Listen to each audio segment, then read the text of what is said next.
Welcome to Advanced Reverse Engineering. There's homework to do on Thursday. Hopefully you're able to get through this. The homework is to do live variable analysis of assembly. And what you're going to do is I'm going to give you an ELF executable. I'm going to give you the location of a block, and that block is going to end in a return. I won't give you anything else. And if I do, I wouldn't expect your program to work, so don't panic about that. So I want you to assume that a series of registers are live at the end of that block, and the registers are R12 through R15, RBX, RSP, RBP, and RAX. So I hope you can give a little bit of thought to this and think, why would it be those registers? Why? Well, RAX should be pretty obvious because RAX is the return value. So hopefully you catch that immediately and you're like, well, is the return value live at the end? It probably will be if you're returning something. If you're not returning anything, maybe it won't be. Right? It's possible that you don't return anything.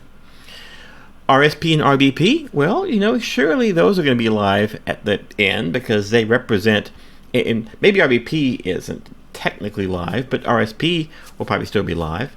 And the other ones are the ones that you're responsible for saving and restoring within your code. Nothing too magical there. The registers that aren't listed are the ones that are, I don't know, some of you I think are thinking of them as transient or whatever. They're the ones that you might use in your program but have to save if you're going to call something else. So we want to determine what registers, if any registers, are live immediately prior to each line of the basic block. And so we think about this, we're going to assume that these registers, these 8, are live immediately prior to the return, okay, prior to the return. And then we go back one and we pop RBX. Oh, so now I've set the value of RBX based on what's on the stack. That means I've erased RBX and I fall into the second bullet down here. If a register is not read but is written, then it is not live. So that tells me that as I move back over this pop, I would take RBX out of the set. I don't put anything in. Nothing satisfies that. If a register is read, then it's live. So I move back one more, and I have a move of RBX into RAX. Well, RAX goes away then because it can't be live. But RBX gets added. I hope you see that, right? If register is read, it's live immediately prior to that line. RBX is being read here, so it's live prior to that move line. And RAX is no longer live. And we just work our way back up following these two rules, and we should be in good shape. And you should wind up with an analysis that tells you what's live before each line. How do I know if something is being read or written? Well, we actually talked about this in lecture 16, but that was several lectures ago. So let's talk about it again. I go over here and I go get an instruction, a CS instance, right? An instruction instance from Capstone. And I invoke the regs access method, and that returns two things to me: read nums and write nums. And these are arrays of numbers, arrays of integers. And each integer tells me a register. And how do I convert a number into a register name, something that I would recognize? I do that using regname, which is a function that's provided off of the instruction instance. And you give it a number and it gives you back the name of that register. And there's a little list comprehension here that will do that for everything. So this will convert a list of numbers into a list of register names, little strings. And it does it for both the reads and the writes. And if you wonder what normreg is, we'll come back to that in just a moment. Then we show the results if debugging is on. You should be using the debugger if it makes sense to do so. This will give you all sorts of stuff. It'll give you the xmem registers, and it'll give you flags, and that's fine. You should keep track of those. So here is what your output should look like. Okay? We give a file. In this case, I give it my Python 3 executable and an address. Right? This is an address that points to a function of the correct kind in Python. Your mileage may vary. How do I test it? Write some code. You know how to write assembly. Write some assembly that moves stuff around. Play with what's live or not live and see how your code does. Right? Just test it. All right, so you're going to call your program live.py. I would like you to alphabetize the registers. You notice that these are alphabetized and they're comma separated and it's all lovely and pretty. How do you do that? Turns out that's pretty easy, and we'll see that in a moment.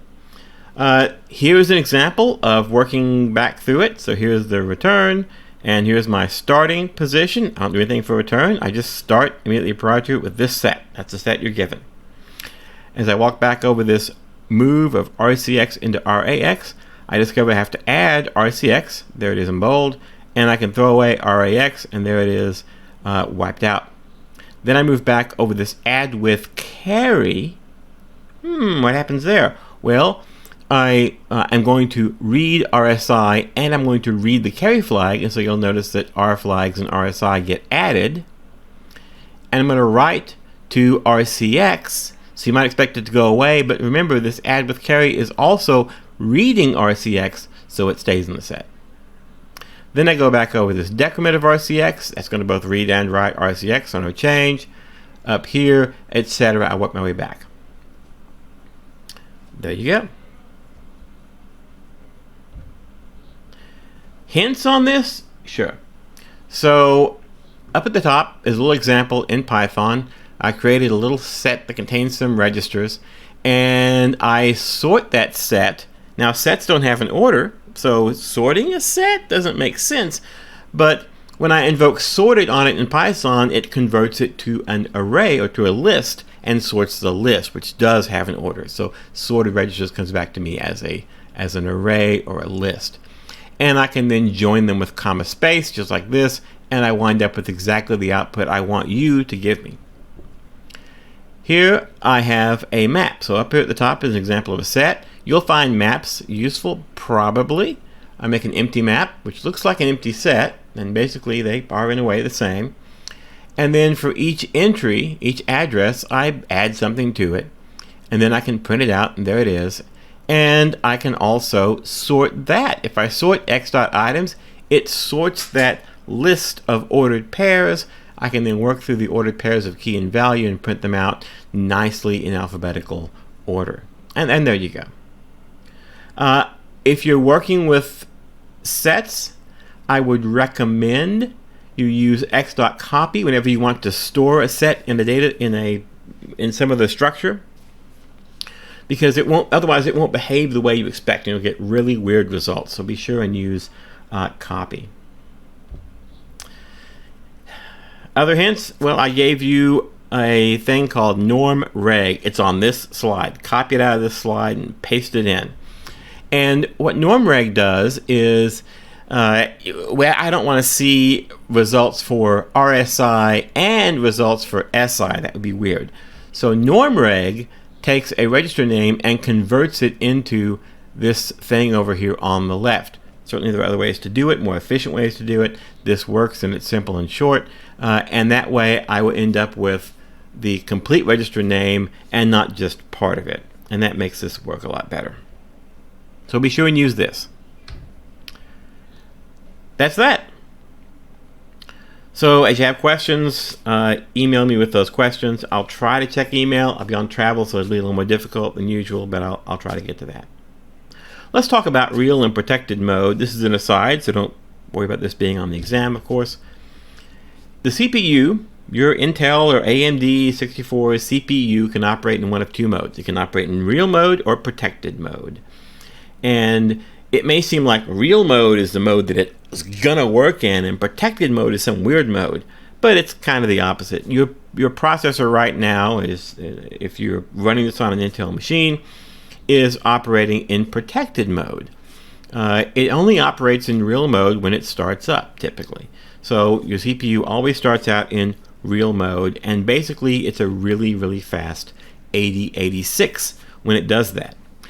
The addresses in real mode are physical addresses, so we access memory directly. There's not a notion of paging and tables and all this other stuff. It just doesn't do that. You just directly access memory like an 8086 would. There's no virtual memory.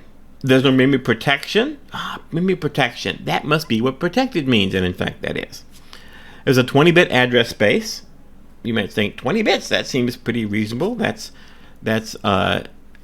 that's got to be a lot, right? Turns out it's 1 megabyte. And 1 megabyte should be enough for anyone.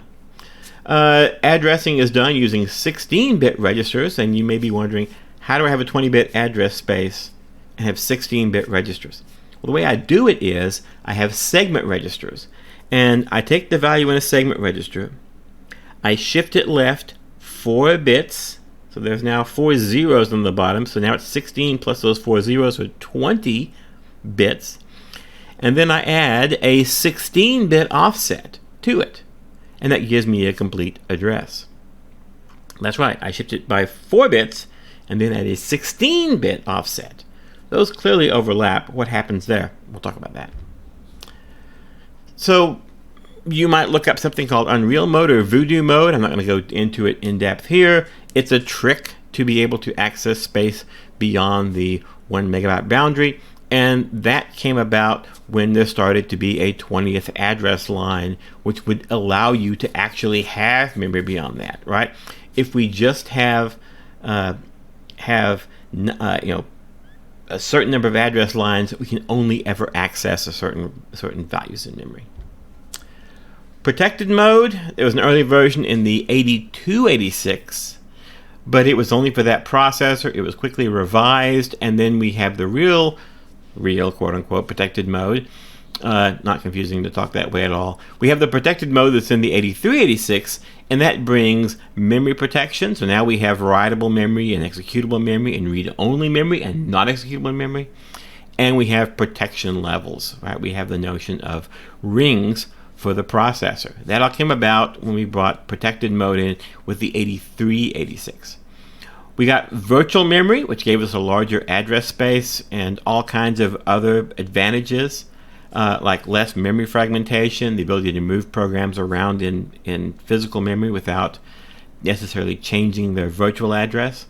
And that, the things I just described, enables multitasking. So all these things require data structures to tell the processor what code is privileged, what memory is protected, and so on. And you might think, this seems pretty neat. This was a major advance. Well, this advance had happened a long time ago on big machines, and it finally made its way to the desktop. So how do we get to protected mode from real mode? Well, the operating system needs to set some stuff up. You might think, well, it's protected. We have to know what's protected, where, and how it's protected, and so on. And so, yeah, before you can switch to protected mode, the operating system needs to set up a couple of tables, and it needs in particular to set up the global descriptor table and the interrupt descriptor table. These are important tables that really control how the machine is going to access memory and handle interrupts once it switches into protected mode. They're located in physical memory. There are registers, the GDTR and the IDTR. These are registers on the processor that hold the physical address of those tables. And that makes sense, right? I can't have virtual addresses until I have something somewhere that lets me map addresses. And this global descriptor table is the thing that begins to do that. Okay? They're set while I'm in real mode, and I can set things like that. And then when I switch to protected mode, they're used to let me access memory, etc. These registers hold an 8-byte address and a 2-byte length. So that's 10 bytes. So they're 10-byte registers. You can get these with SGDT and SIDT. These are not privileged instructions, so you can actually execute them. I don't know what good they will do you, though. There you go. The global descriptor table defines all the segments. These are not segments from the point of view of your executable. These are segments from the point of view of memory on the processor itself. These control how logical addresses are translated into linear addresses. And you notice I didn't say virtual. So something funky is going on here. We will use this table to access physical memory. We'll use our page tables to map virtual addresses to logical addresses, which will then be translated into address translation. It's all over the place. And so you'll notice that this looks, if you look at the bottom of this, it looks like a 0 to 31, but it's really the second row is bits 32 to 63. So it's a 64 Each entry is 64 bits, and that's how it's laid out. Now, this is used in the 32-bit world to break things up in this way. In the 64-bit world, the base and limit are ignored, and the segment covers the entire address space. Now, you still have to define the GDT, and it is still used, but basically, you get the entire address space this way. If you want to know more about all this, go read the GDT tutorial over on the OS Dev Wiki if you are really curious about it. If you're not building an operating system, or you're not trying to do something really perverse with the processor, you don't need to know this. The interrupt descriptor table just tells the processor how to handle interrupts. So when you do a sys request of some form, you do an int 80 or an int 21, or you do a sys call, those are all interrupts, and how they get handled is determined by the interrupt descriptor table. So this has 256 vectors in it. That is, there are 256 entries. Each entry is 16 bytes in length. I won't go into what's in them. But with 16 bytes, you would think, oh, maybe there's an 8-byte address in there. And there is. There's an 8-byte address in there. So if I want to know what happens for int 30, I would go and look at the 31st entry in the table. I would read out the vector from that, and I would handle the interrupt appropriately. There's more stuff in there than just the vector, right? Some interrupts might be enabled or disabled, or other things might be done. Read about it over on the OS Dev Wiki if you are curious. You want to know more about all this? You sure can. There's a good little set of web pages that at the time I'm writing this is still being built. It's how to make an operating system, and it covers a lot of the details of how the processor starts up and switches modes. And if you'd like to know more, go read that. It's pretty neat. It tells you what Windows has to do, what Linux has to do, what all these different operating systems that you have to do to make the processor be useful. So I mentioned a couple of registers you may not have heard about before, right? Are there more? There are. There are model-specific registers, MSRs. These are registers that control various processor features, and they can be specific to a very particular model of the processor. You might make an x86 64 style processor that has a certain set of extra features, and those have to be controlled by model-specific registers. Do I have a set of commands for those? I do. I can read them and write them.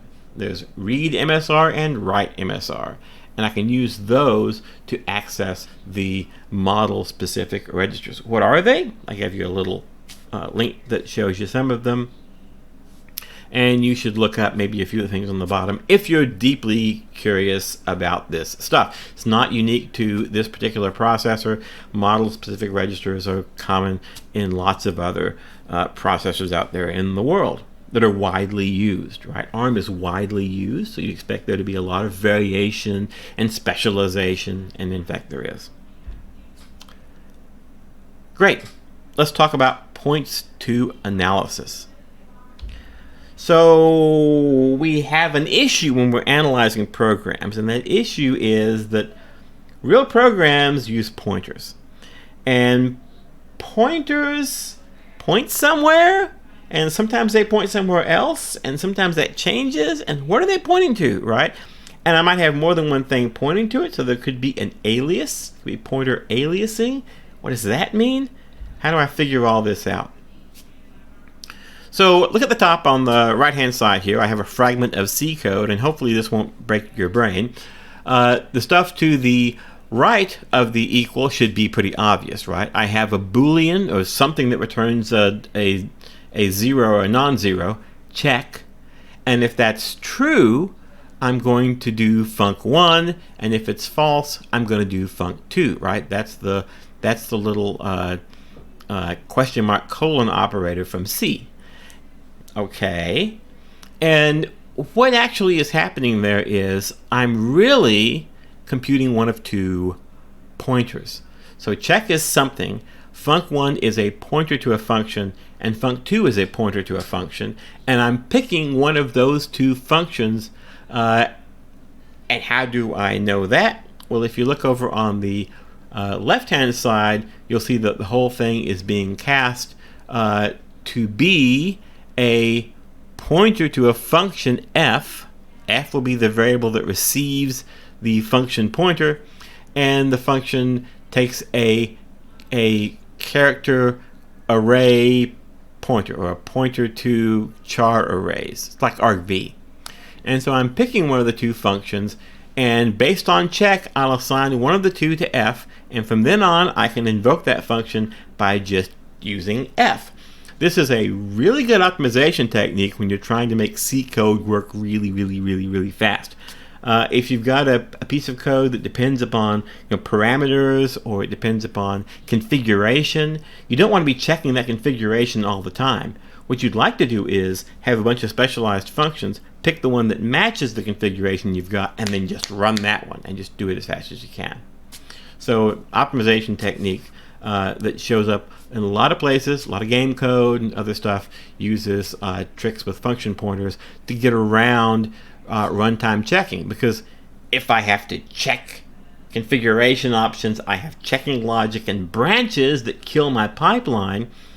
But if I've already done that and assigned a specialized function, I don't hit that. I just keep going as fast as I can. All right.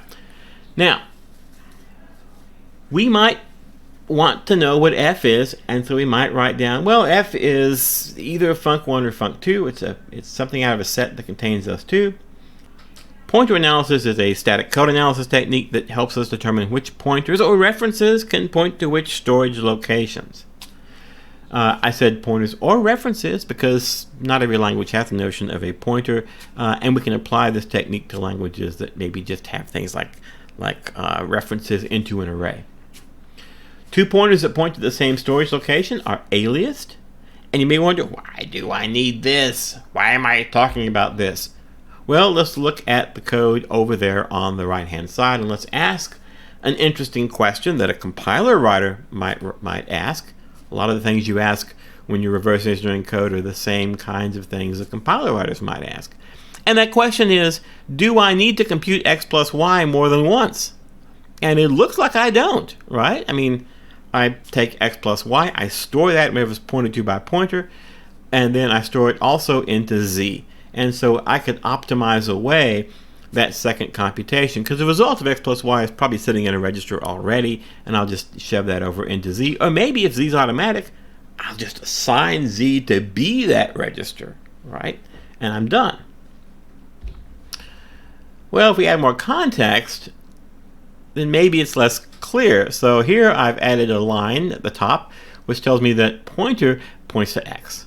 So I'm saying that first line, x gets x plus y. So I do have to do both, right? This tells me that I do have to. And now we know that star pointer is an alias for x. So which one is the true value of x? Is it x or is it star pointer? Right? They basically are two different names for the same piece of memory in the computer. In this case, probably something on the stack. More aliases. So what happens here? So we set x equal to 5. I set pointer p equal to 15. What is p pointing to? Is this a trick? Is Stacy trying to trick me? And then I set y equal to x plus 10. And then I have a question. Is p live? Ooh, maybe? Maybe not? I mean, is it? Maybe? So, what if y is equal to pointer p? Well, then maybe I'm just about to override it and it's not live. But what if p is like pointing to x? Well, then it's definitely live because I'm about to read x. So I have three cases, right? I have to think about whether, in determining whether it's live, I have to think about, is it x? Is it not x? Is it maybe sometimes x? Because I have control logic in there, an if statement that sets p to be maybe either y or x or something else. And now I've got this computability issue, and maybe suddenly things aren't even decidable. So this could be an issue. How about an assembly? Well, here I take RSI, multiply it by 8, and I add it to a reference table. This is a pretty common technique for jump tables to go and give me an address of something. And I'll take that and put that in RCX, and I'll push RCX. So wait a minute. What is the real value here of this thing? Is it the value that's in the table? That's the real value, the thing that's in the table. Is it the value that's in RCX? Because it holds the value that's in the table. Is it the thing on the stack? I mean, I don't know, right? Lots of aliases. Assembly is full of it, full of aliases, just because you don't have enough variable names. So, there are two ways we can attack this pointer problem. There's an older set of techniques that's been revised and is still in use called flow-sensitive analysis. Take into account the program flow control and try to trace how pointers evolve over time as the program executes. Now think about that. If I come to an if statement that assigns a pointer, I have to think about the two different branches. And maybe I iterate through a loop, and my loop does funky stuff. It assigns them differently each time through based on some condition. Pretty soon, my number of conditions is expanding. I'm getting more and more branches just from those two because I'm setting that thing different each time. And maybe it doesn't converge. It diverges, and I don't get an answer. There's also flow-insensitive analysis. This is where I ignore program flow and I try to deduce what pointers are being used for. And by ignoring flow control, we might end up with an algorithm that converges. And if you think a little bit, you can probably think of cases, pathological cases maybe, where that still won't happen, right? Ignoring program flow doesn't wish it away. We still have to think about what happens in there. But we want to have this work in a way that's insensitive to flow.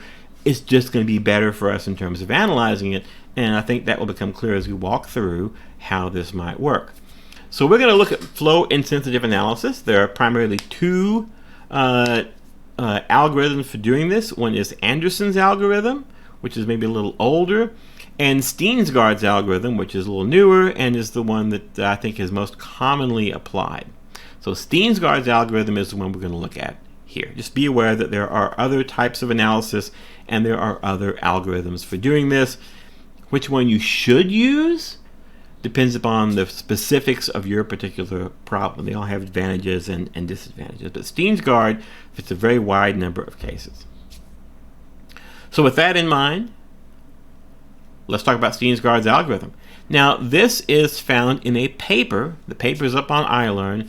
And before you go read that paper, there may be some things we want to cover to help you understand what you're reading. And I do want you to read the paper, but let's cover a few things first so that you can make some sense of what you find in there.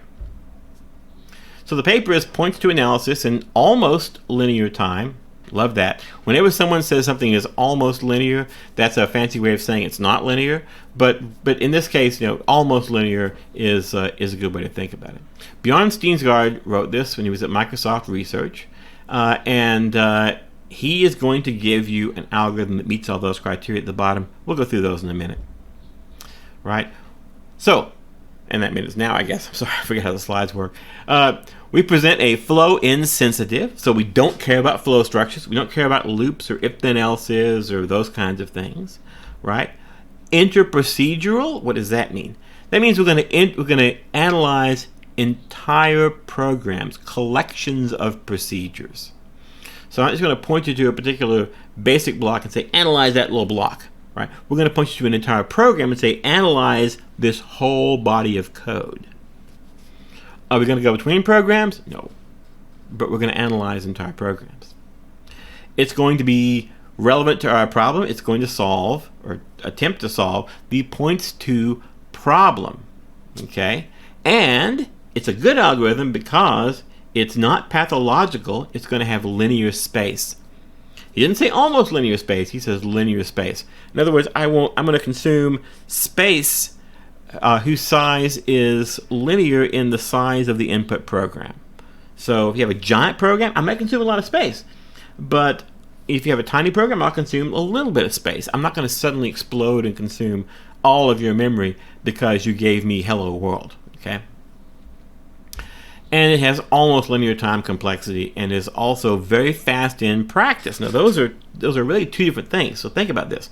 Linear is what we would think of as fast, but that doesn't necessarily mean that it's fast. It might be linear and each iteration takes 1,000 years.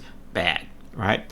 But in this case, it turns out it's very fast in practice as well, and that's good. Now, we say linear here, we mean linear with respect to the length of the program, and specifically the number of lines. You have to define what a line is, and we'll define that with respect to a language that Steensgaard will create for the purpose of this paper. But it won't be a weird language. It will look very much like C. And it's also actually fast. That's good. Theoretically fast is great. Actually fast is better. So let's talk about the source language that Steensgaard is going to use in his paper, because I think that might be something that can trip you up as you try to read this paper. So the source language, it looks very much like C. It's a little imperative language just there so he has something to analyze. And the language has pointers, because it wouldn't make sense for us to analyze one that didn't. Pointers to locations, pointers to functions, dynamic allocation, and you can compute the address of variables with the ampersand just like you do in C. Okay? We don't care about flow structures, so the language can have them. We can invent whatever flow structure we want. If we say, here's a while loop, here's an if then else, and you see that suddenly show up, don't worry about it, right? Because this is flow invariant. So add whatever flow structures you like. Don't get too worked up on this because it's pseudocode, but you should be able to see how you could apply this to regular programs as we go through it. Variables are assumed to have unique names. That's pretty important, right? Variables have unique names. The usual address of operator is the little ampersand, so if you're familiar with C, you're feeling comfortable here. The dereference to obtain an R value from an address is the star. Okay?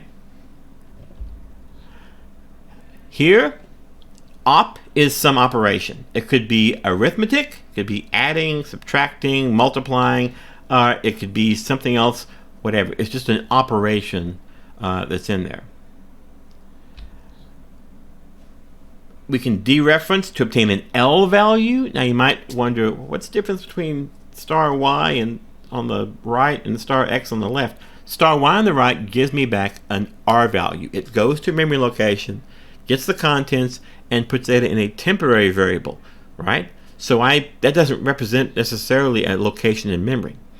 And I can't treat it as an L value. But if I put that star thing on the left-hand side, now I'm treating the location X as a receiver as an L value, right? So just be aware of that.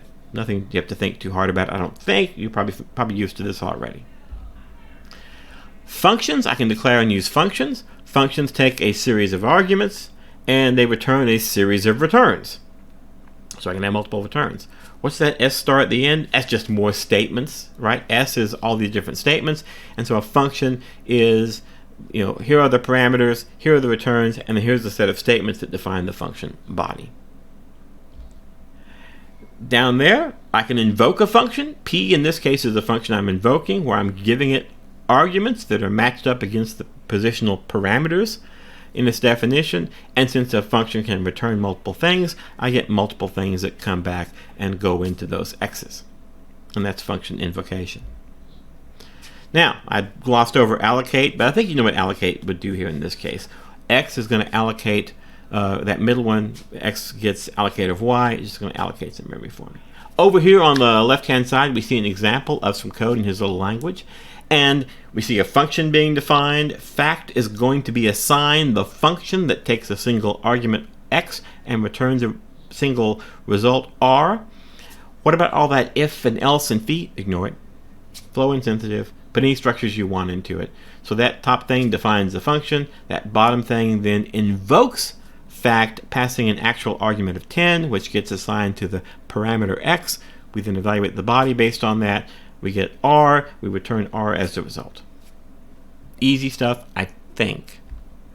Nothing you haven't seen before. We're going to need to talk about types. So the source language has types, and types are really important.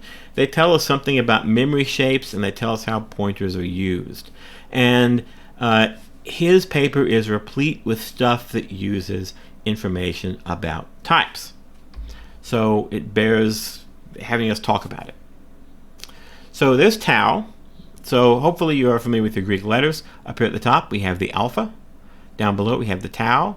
And then down at the bottom we have the lambda. And hopefully you recognize all those and you're comfortable with those. A good friend of mine who now works at Walmart, does security for Walmart, security research, leads a security team for them, used to be at the National Lab. He never learned the names for these and aggressively never learned the names. He would just call them squiggle. Every time he saw it, he'd be like, squiggle, get squiggle across squiggle. Not super helpful. Still got a PhD, so, I mean, what do I know? Anyway, so tau is the type of a thing pointed to. And for composite things, and we're going to have structs in this language, that's still going to be a single thing. It's just the type of a thing. So here's what Steensgaard says in his paper. Describing each element in a composite object by separate types would, for most imperative languages, imply that the size of the storage shape graph could potentially be exponential in the size of the input program. Now, what's going on there? What's he saying there? So he's saying every element in a composite object gets a separate type description.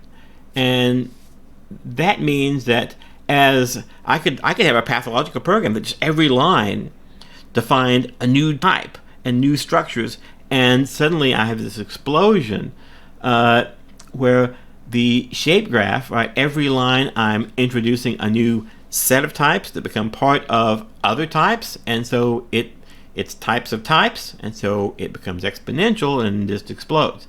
Bad stuff. Extreme use of type def and struct in C, for example.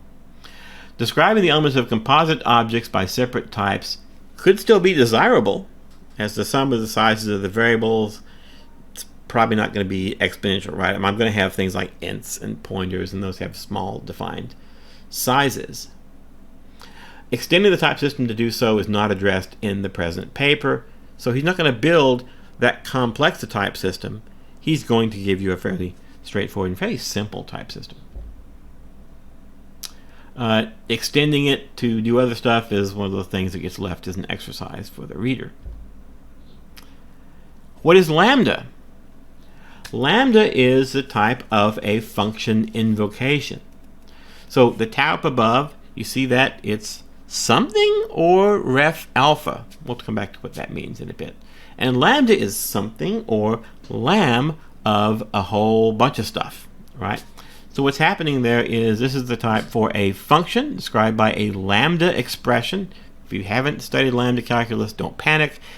Just think of lambda as a placeholder for some function name that we don't know, right? So there's some function we don't know, which we're going to call lam. It takes a set of arguments and gives us back a set of results. And lambda is going to be the type for that. What is this thing I've been glossing over? What is that weird upside down T? What is that? That is the bottom type. Sometimes people will just say bot. That's bot. It's the bottom of the type lattice. So now I'm using another word I got to explain here in a minute. But the idea is for tau, I might have a reference to some alpha, or I might not. I might have a null. And for lambda, I might have a reference to a function, or I might not. I might have a null, right? And so that non-pointer case, null, falls into that category of bot here. So I either have a pointer or I don't. I either have a pointer to a thing alpha or I don't. I have a pointer to a function lam or I don't. All right. Type theory is a fascinating and rich topic. I recommend you all, if you have the time, Google Curry-Howard-Lambeck correspondence. Curry-Howard correspondence will get you far enough there that you'll get some interesting results. Have a look at that. Just go take a look. Have an interest in your field. So what is alpha? up at the top, tau cross lambda. That's weird. That's a reference to a type of a thing, or it's a type of a function. Well, that's simply a value, and it could be a location, or a pointer to a location, or a function, or a pointer to a function. And we know that because those are the possibilities down below, right? So in that ordered pair, the tau part could be a bot, or it could be a reference to alpha, and the lambda part could be a bot, or it could be a reference to some function. And there we go. Recursive types are allowed. You'll notice up at the very top we're defining an alpha, and now all those little alphas that are over on the right hand side, each of those could be its own little cross product. It's all cross products all the way down. When does the recursion terminate?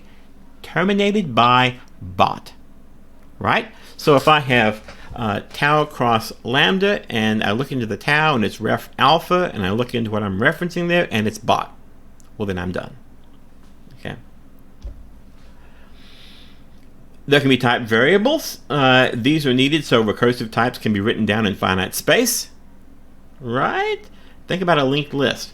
A linked list has some data and then a pointer to the next object. If I had to write the full type for that, it would be, oh, the next object type is a pointer to the linked list, which has an object and a pointer, and I have to write down the type of that pointer, and I would go on forever. So I need to define a type so I can just say that the second thing is just it's a list. Now, we have some more ideas here. Typing rules tell us when a program is well typed. What does it mean to be well typed? Well, a well typed program is one for which the static storage shape graph. Okay, this is the second time I've said storage shape graph. Think about that as the stuff stored in memory and how it relates to each other, right? I'm going to store pointers in memory that are going to point to other parts of memory. So there's a graph in memory. There's things pointing to each other. And I want that storage shape graph to be well typed. I want it to have a description such that when I write it down, I say this is what's going to be in memory, that accounts for all dynamic storage configurations. Okay? This requires a little bit of thought to figure out what's meant, but basically I don't run into a case where I don't have a rule that tells me what type something is. It would be weird. It can happen in some languages, right? I can lose type information as the language operates. Here I don't want that to happen. Are all programs well typed? What does it mean in practical terms? Not necessarily. Think about places where the type checker fails on your Python code, or type checker fails elsewhere. Not necessarily the case. Or where at runtime it says, no, you can't add a string to an integer. That's a place where you're not well typed. Typing rules are typically given as inequalities, so they constrain but don't necessarily determine the types, right? Okay, especially in C, right? I can take a 16-bit thing and shove it into a 32-bit thing and then add another 16-bit thing to it, and it's all fine. And I have this sort of notion of I don't want to say covariance because I have to explain what it means, but I have this notion of expansion of a type, right? I can go to a bigger type that holds more. Let's talk about schemas, because he uses schemas in his papers. What's a schema? Here's a schema, argument schema. All men are mortal, Socrates is a man. A line, Socrates is mortal. What's going on here? This is a logical argument schema. Up at the top, we have a set of premises. All men are mortal, Socrates is a man. You may disagree with one or both of those, but if we take those two to be true, that becomes our database of statements, and here's our conclusion, and the conclusion is true when the premises are true. So you might say, well, not all men are mortal. Well, that doesn't necessarily, that invalidates our argument. If Socrates is not a man, okay, fine.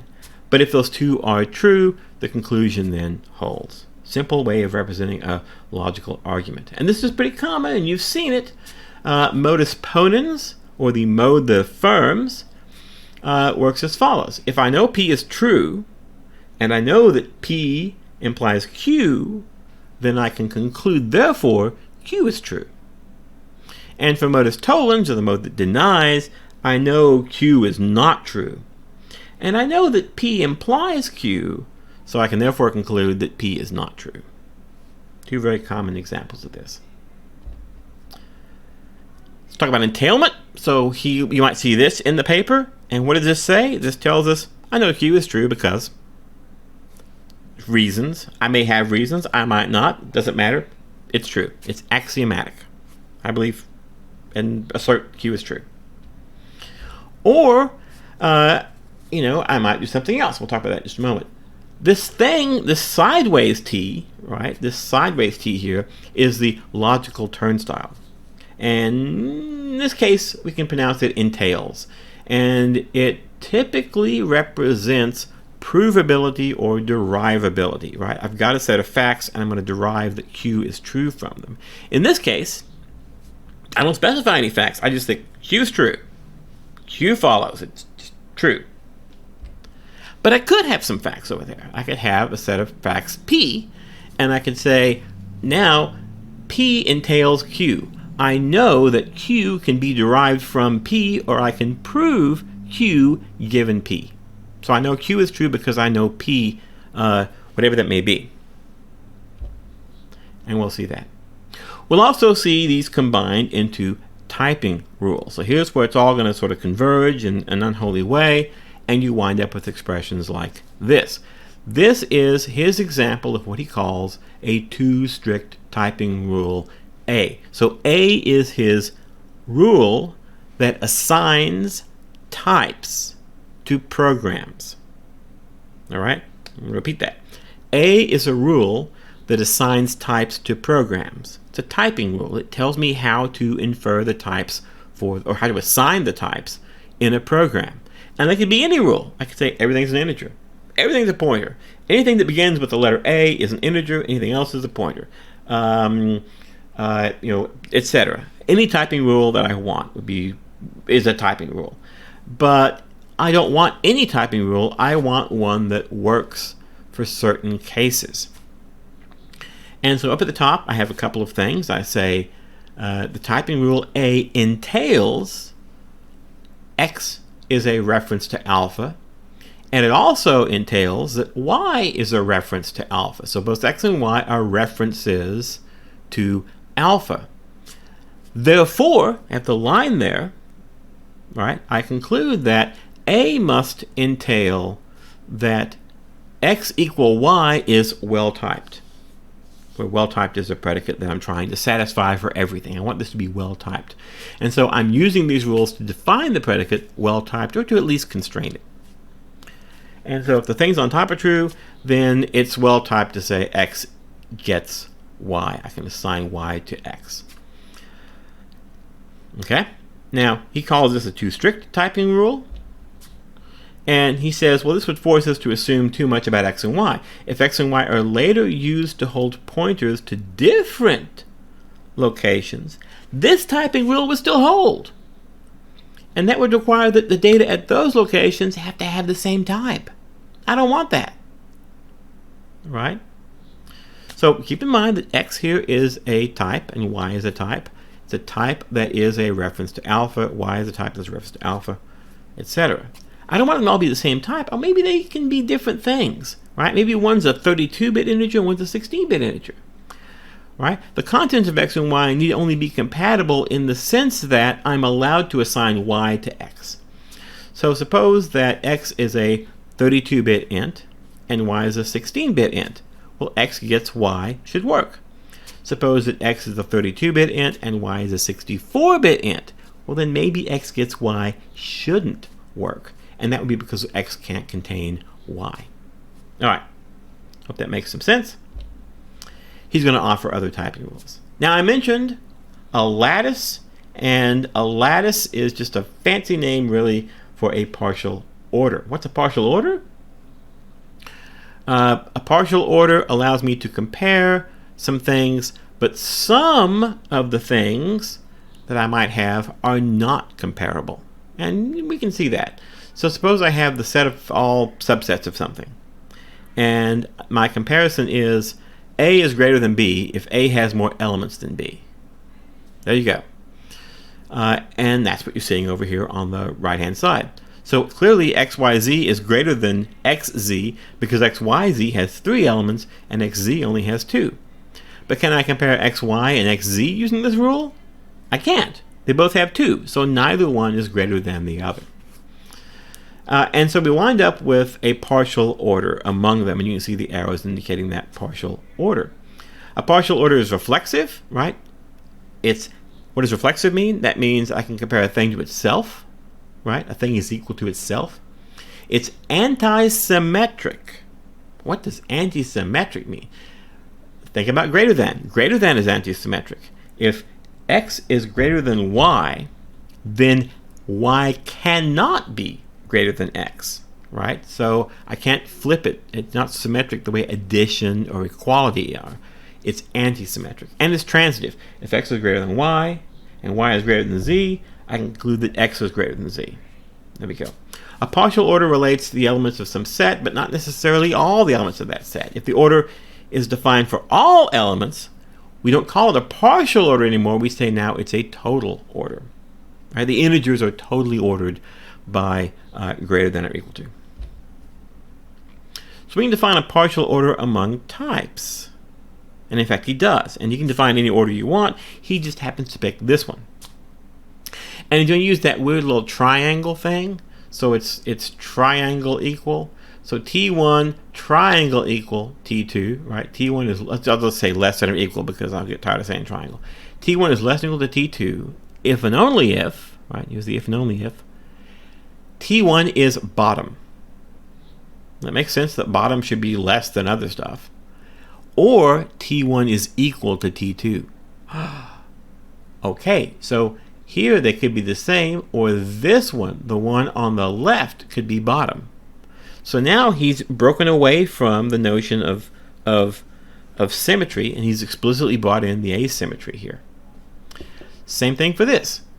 A cross of 2 types is less than a cross of 2 other types if and only if each of those is less. So T1 is less than equal to T3, and T2 is less than equal to T4. That can be satisfied, for example, by having T1 be bottom and having T2 be bottom. Right? Bottoms over here would mean that they were clearly less than or equal to whatever could be in T3 cross T4. Whew. Just a quick reminder, right? Bottom is the termination point for our recursion in our type hierarchy. So we can generalize this to any sequence because of recursive types, right?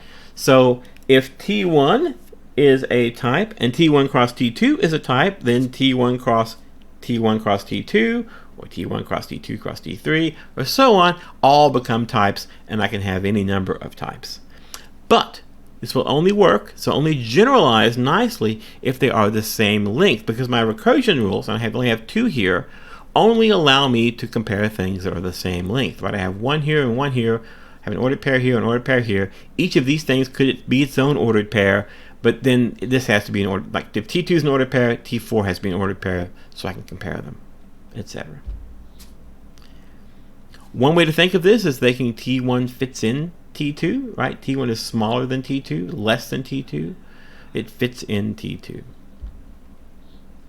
And so now from that we can derive what he thinks of as a good typing rule. X is a reference to some type alpha 1.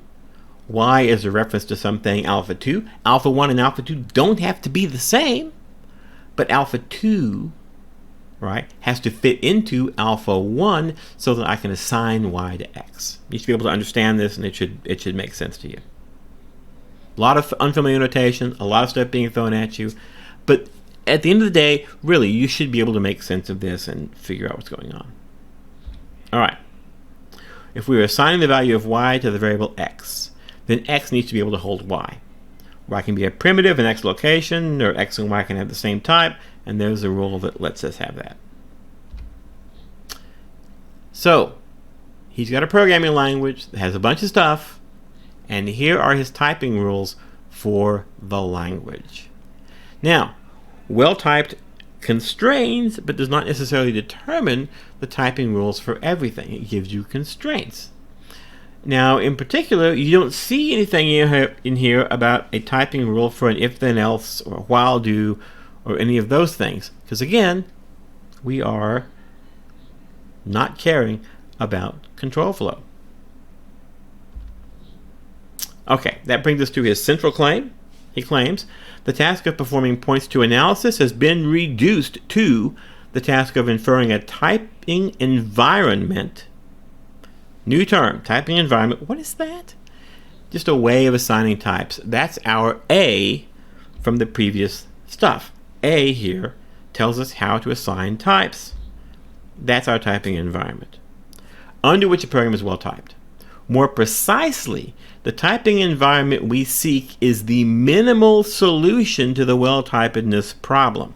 Now, I said a moment ago that our typing rule, the thing we're deriving, the well-typed predicate in the previous one, constrained but didn't determine it. So you can think of there as being a whole bunch of them. I want to find the minimum, right? I want to find, because typically when you're doing optimization, you want to find a minimum or a maximum. In this case, I want to find a minimum to the well-typedness problem. What does it mean to be a minimum in this case? That means each type variable in the typing environment describes as few locations as possible. What? Think about this. Suppose I come up with a type, and my type I'm going to call sigma. And my sigma type is just any amount of memory anywhere in the computer. That's my typing. So I can now assign a type to everything in your program. What is the type? It's sigma.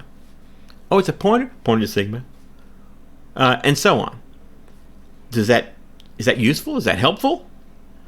Well, sigma now describes everything, all the locations. It's the most pathologically bad case you've got. He wants a situation where a type describes as few locations as possible, so that type is as specific as it can be made, because that conveys the most information. My sigma type doesn't convey any information except that I'm weird and have invented this pathological type. The more specific a type can be, the more information it will carry to help us do other kinds of analysis. That's it. I think that's enough. With all that in your brain, go read the paper and see how far you can get. We'll actually work through it in class next time, but don't wait for that. Go have a look at it. This is tough stuff, but it's important stuff, and let's have a look at that.